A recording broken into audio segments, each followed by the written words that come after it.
আসসালামু আলাইকুম আপুরা, চলে এলাম আজকে ঝটপট একটা ইফতারের আইটেম নিয়ে। তো আমার খুব ইচ্ছে করছে খিচুড়ি রান্না করব।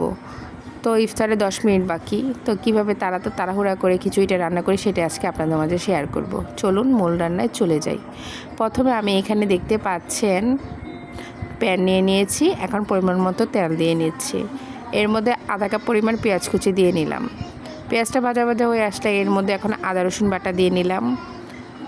তারপর মশলা বলতে হলুদের গুঁড়ো, মরিচের গুঁড়ো, ধনিয়া গুঁড়ো, জিরা গুঁড়ো সব 1 টেবিল চামচ করে দিবেন। তারপর মতো লবণ দিয়ে এখন চালা ডাল ধুয়ে রেখেছিলাম, এখানে পোলাওর চাল আর মসুরি ডালটা ব্যবহার করেছি। এখন এটা দিয়ে নিচ্ছি। এখন মশলার সাথে ভালোভাবে নেড়ে চেড়ে নিব।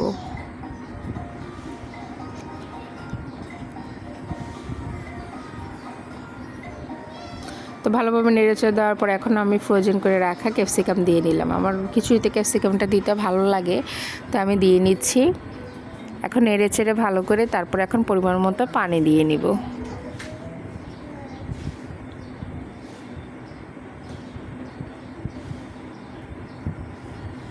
আর ভালোভাবে নেড়ে চেড়ে নিব। এখন ঢাকনা দিয়ে ঢেকে দিব, সিদ্ধ হওয়ার জন্য অপেক্ষা করব।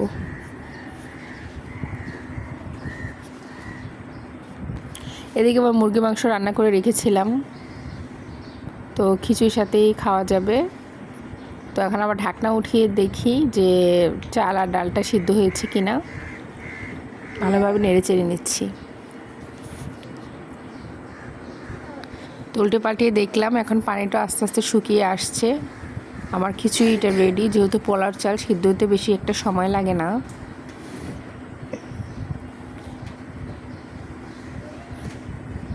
তো উল্টে পাল্টিয়ে দেখানোর পরে দেখতে পাচ্ছেন আমার খিচুড়িটা হয়ে গিয়েছে।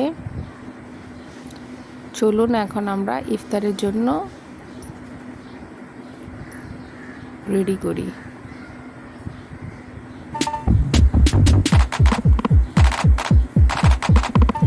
তৈরি হয়ে গিয়েছে মজাদার সুস্বাদু খিচুড়ি রেডি।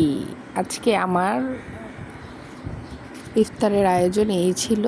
এদিকে শসা নিয়েছি, খেজুর নিয়েছি, মালটা নিয়েছি, ফল, ডিম আর মুরগির মাংস। আলহামদুলিল্লাহ, আলহামদুলিল্লাহ। আল্লাহর কাছে লাখো লাখো শুকরিয়া। আল্লাহ তাআলা রিজিকের ব্যবস্থা করে দিয়েছেন। ইফতারের সময় আমরা বেশি বেশি করে দোয়া করব, আল্লাহ তাআলা সবার দোয়া কবুল করে নিক। সবাই এতক্ষণ ধরে যারা ধৈর্য সহকারে আমার ভিডিওটি দেখেছেন সবাইকে অসংখ্য ধন্যবাদ। সবাই ভালো থাকবেন, সুস্থ থাকবেন।